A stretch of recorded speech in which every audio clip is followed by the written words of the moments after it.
राम मंदिरामुळे पराभव झाला हे विधान साफ खोटं होतं असं सदाशिव लोखंडेंनी म्हटलंय।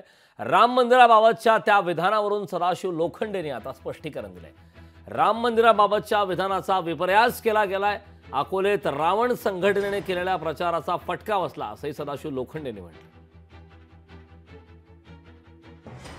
माझा जो पराजय झाला त्याचे अनेक कारण आहेत। त्यामध्ये संपर्काचा असेल, आमच्या कामाच्या संदर्भात शेतकऱ्यांची नाराजी असेल, या ठिकाणी संविधान बचाव असेल, अनेक मुस्लिम फॅक्टर असेल, अनेक कारण आहेत। त्या ठिकाणी रामाच्या मंदिराच्या संदर्भातल्या अकोला तालुक्यातला विषय होता।